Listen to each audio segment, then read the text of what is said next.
Good morning, Brian. Hey guys, how's today going? Weird. It's a weird day. It's weird. We didn't know him. We didn't compete against him, and yet we still felt the impact, I guess, simply from just watching him. Like I was saying, I watched his entire career. I used to stay up and watch all the NBA Finals games. I probably watched every one of your NBA Finals games there. You competed against him. What was that like? Yeah, I think this whole thing, when it came down, just started, you unfolded in so many different ways. First, you remember from the outside Kobe Bryant, the player. Then you remember like the intricacies of playing against him and how, the will to win and the things that he would do. And I remember our locker room was very driven by his will. Like he's all the way across the country. You see the work that he puts in. You hear the work that he puts in. You want to beat him. You want to win a championship. And you just see the level of play from, across, the NBA. Now, the difference from my generation is we didn't grow up watching Kobe wanting to be like Kobe like it is for the generation we see now. We grew up wanting to beat Kobe. We grew up wanting to be like Mike. And so it's very different. But then you start to think about like his life and where he's at now, and he is, or I guess was, absolutely thriving in his post-playing career in all the different aspects of life. And it's not an easy thing to do for even the greatest of competitors. And I've always wondered what his life would have been like after he's done playing. How do you just walk away from something like this, something that means so much to you? And when you think about what he's doing with the Mamba Academy and, his relationship now with basketball through his daughter, who I wasn't watching NBA games, but his daughter brought him back. And the fact that they were going to a tournament and there's, kids from all over the world that he was going to get a chance to see, and they were going to remember this day forever. And now they will remember it in a different way. So it's just when you think about Kobe and you think about all the things that he's done, it's truly amazing. And I think I asked our play-by-play guy, his name is Mike Gorman, hey, have you ever been to anything like this? And he said, yeah, when JFK was shot, we thought nothing would ever happen like this. And I think for everybody, this probably day will be remembered, and then it would also, change the way that people act and respond.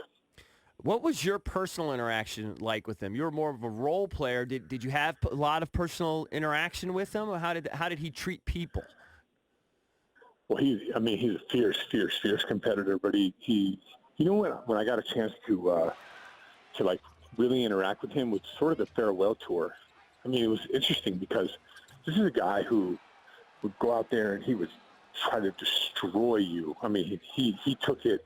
He was on a mission every day to whoever's in front of him to absolutely to just make you believe that you're not even supposed to be on the floor with this guy. And then during the farewell tour, I'm calling games at this point in time for the Boston Celtics, and right. He comes and daps you up, and he talks about how Boston shaped him. Then you watch that documentary, The Muse, and he talked about '08 and how '08, when they lost to us in the finals and we beat them by 39 at home, how that just like that fire was lit underneath him. And then he had the 2.5 hour bus rides where they were, shaking the bus in Boston and throwing bottles at the bus or whatever it was. And that drove him.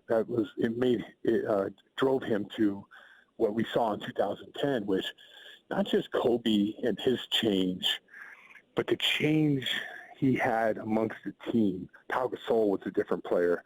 Derek Fisher was a different player. Lamar Odom was a different player. And because of that experience and because of his will, they all, adapted his personality. You see that a lot with great players. But at the end, he just, kind of, dapped you up and say, this place is special to me. And he was talking about, Boston, and he was talking about the rivalry and talking about, in particular, 2008. Talking to Brian Scalabrine, who's now a Radio.com Sports NBA insider, was part of those Celtics teams that faced the Lakers in the 2008 and 2010 NBA Finals. You were also a student at USC. And this is during the early years of Kobe with Yeah. LA. What were those years like? Were you just a fan? Obviously, early on, he was adjusting to the NBA, but he was still in that position and had that mentality where he was taking big shots. Famously missed some big shots in the playoffs for them. What were those early years of Kobe Bryant like in LA? Yeah, so when I was there, it was 98 and then to 2001. So you remember the Portland series. You remember the alley-oop to Shaq and the 18, down by 18 in the fourth quarter, and how great he was during that time. And, you got to remember, I also played him my rookie year when I was with the Nets. Right. And we played against the Lakers and lost to them. And we thought, hey, if we could stop this Shaq guy, and then Kobe Bryant goes off, and you stop Kobe, and Shaq goes off. It was an unbelievable 1-2 punch. But growing up, I just you see Kobe and you see like I said, it wasn't like, man, I want to grow up and be just like this guy.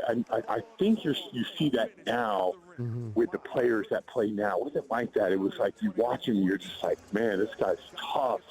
He's relentless. He can get a shot anytime he wants. But it wasn't, I wasn't like Jordan was my guy. Like Jordan was the guy that I looked at every single day and like, man, this is who I want to grow up and be. This is the will I want to have. But it was really a cool time in LA with the Lakers being so good and Kobe being coming to his own as a young player.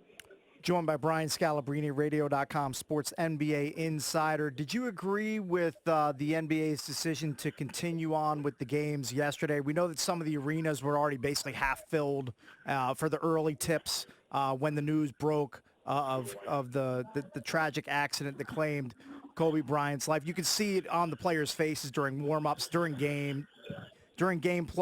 Guys are crying, clearly emotional. Did you think it was the right move to play yesterday? Yeah, so it's a tough call, but I'm just going to tell you from my perspective. So I'm in New Orleans yesterday, and I'm doing the game. I'm calling the game, and it's a big deal. Zion Williamson, I never got a chance to see him play live and everything like that. So here's how the game unfolds to me. Whether it's pre-game, your guys shooting around, it's before the game with the introductions and the shot clock violation. That was all about Kobe. Well, but I thought what was great about yesterday was when the game was playing, you forgot about it. And then there'll be a timeout, and there's a billion of them in the NBA, right? And when timeouts came, you would think about it, and you get back to playing. And I didn't see it, like, in the thick of it where guys were, like, as the game was unfolding, it was like a nice distraction. And I think you thought what Trae Young did, wearing the 8, having a monster night. You saw what Kawhi Leonard said. He said, hey, Kobe would want me to go out there and ball out. You saw what Devin Booker did. So if you think about his life, I think what would Kobe want? And Kobe would want guys to go out there and hoop and destroy and be about the game. He wouldn't want guys to not play and think about him. He would want guys to go out there and play for him. So this is strictly my opinion. I know everyone deals with death and they mourn differently, but I thought it was I thought it was great, the tributes that we saw yesterday by the NBA. And I don't think he would have wanted it, nor would I have wanted games to be canceled, and then later on have to figure out how to make up these games when you have teams all over the place and they're going to think back, hey, man, I got to make up this game. I got to go down to New Orleans because of that Kobe Bryant day. I think it was great to play it, and I thought the tributes were awesome. Yeah, I agree. You mentioned you were there, lost in the shuffle as Zion had another big game, it looks like. I'm just looking at the box now. He had 21. What are your impressions?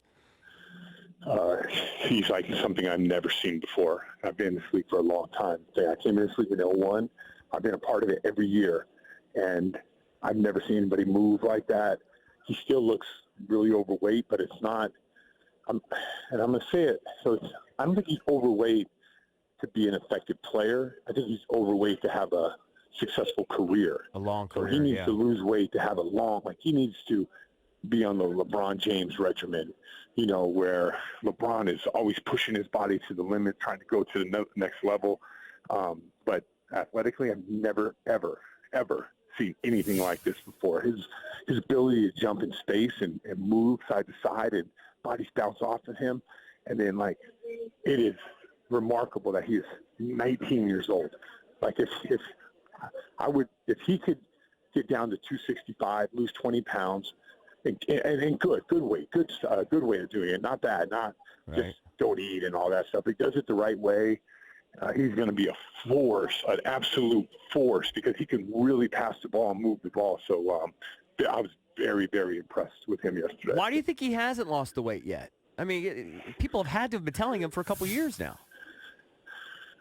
That's a good question. So my experience in the NBA, everybody's different. Every body is different. Yeah. And I do think he might. It's hard. Listen, I don't know. Do you guys have kids? You know any 19-year-olds? Sure. You know, it's not easy just to like tell them how this works, but you drive it home enough. Maybe the injury is, part of it. And I don't think that he's like, clearly he can run and perform and all that stuff. It's hard to tell a 19-year-old, hey man, you want to last a long time. You know who would do it? If LeBron could somehow talk to him and say, hey, if you can get your body down to a decent, body fat percentage, you'll be a really good player. Yeah, Brian, I would guess most 19 or 20-year-olds coming into the NBA, they're not already on that LeBron James type regimen. They're used to like eating what they're eating in college, and it probably takes them a few years to make that adjustment and realize, hey, I have to take care of my body. This is my moneymaker, and I'm going to start putting good stuff into it. Yeah, but some guys are just tragically, they can't get it over it, and they're always overweight. Remember Rod Strickland? We were here in Washington, right? Rod Strickland used to have like hot dogs at halftime. Yeah, but then he'd go out and he'd I'm not give you 10 dimes. some Guys, it's just the way they do it. Well, like Glenn Big Baby Davis, he played big guy. Yeah. Just could have played longer if he lost the weight. Yeah, no question about it. Hey guys, I hate to cut you off. I got a million calls coming. Go ahead. But I appreciate you guys having me on. Thank you, Brian. Thank you. Go ahead, buddy. Thank you. All right, that's Brian Scalabrine. We've only had him on a few times. He's always been a great guest. Yes. Brian Scalabrine.